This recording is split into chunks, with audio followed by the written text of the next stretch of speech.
Magandang araw mga kaibigan. Bigyan natin ng reaksyon, opinion itong post ng Ang Balita Ngayon.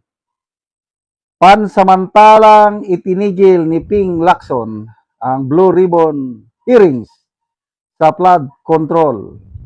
Sinuspende ni Lacson. Pansamantalang itinigil ni Senator Lacson, chairperson ng Blue Ribbon Committee hearing, ang mga pagdinig kaugnay sa kontrobersyal na flood control projects. Isang isyong matagal nang binabantayan dahil sa aligasyon ng irregularidad, ghost projects at bilyon-bilyong pisong pundong umano'y ninakaw.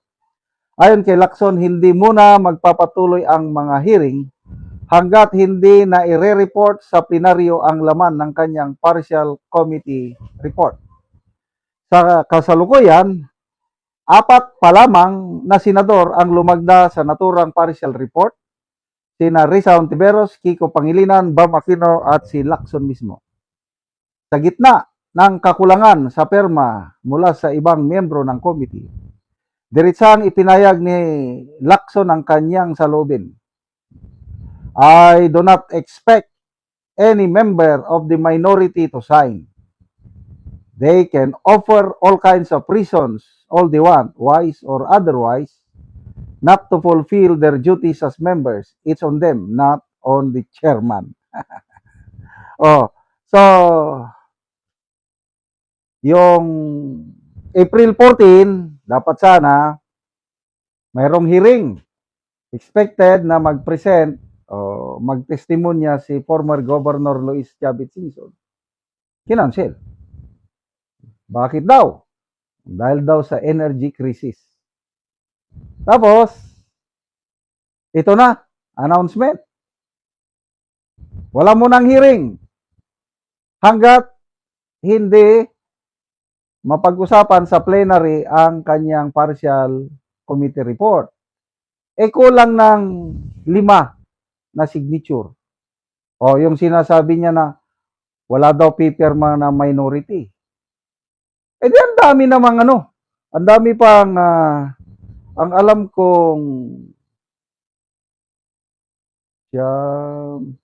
alam kong member is I think 19 ba o 18. Mas marami man ang member sa majority black. Ang problema, kahit mga kasama niya sa majority black, ayaw pumirma. Yung 3 nakapirma na noon, example, Senator Sobere, Senator Gatchalian, Senator JB Ejercito, binawi nila yung pirma. At dahil doon, sa pagbawi ng 3, wala na. Yung iba pang members ng Blue Ribbon na taga majority black, ayaw na rin pumirma. Kaya ang kakampi na lang ni Lacson yung 3 dilawan na senador. So, pag hindi mai-present sa plenaryo, kung kulang pa rin ang perma hanggang pag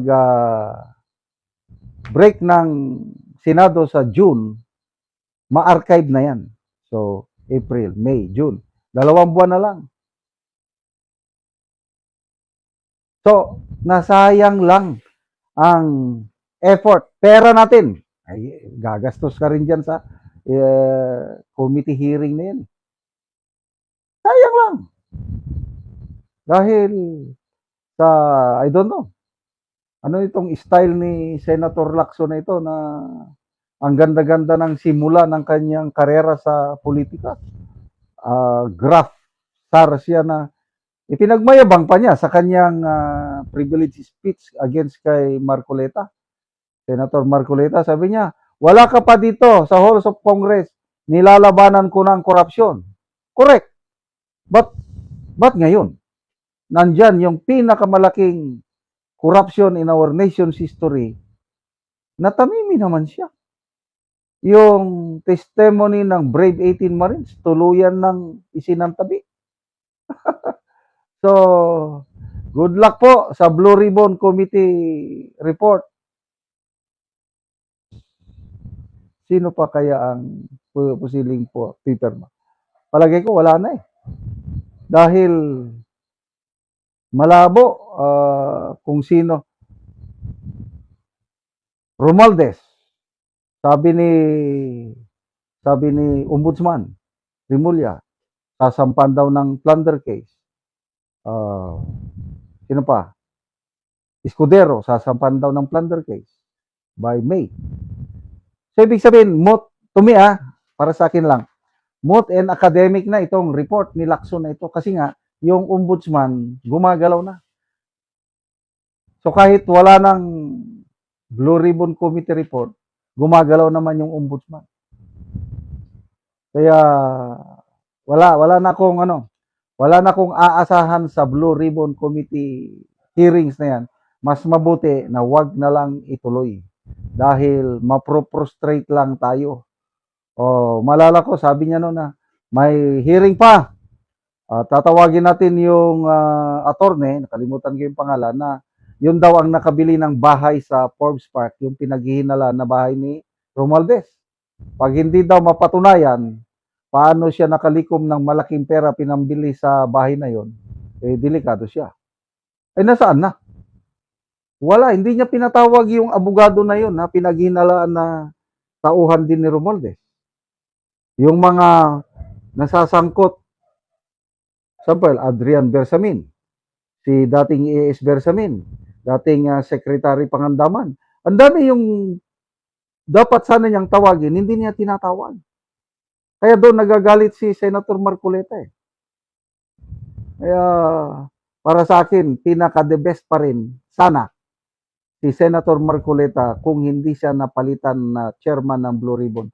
Baka tapos na itong usaping ito. So, good luck sa Blue Ribbon Committee report. Sana madagdagan ang perma para matalakay sa plenaryo. Salamat mga kaibigan sa inyong pagsubaybay sa channel nito.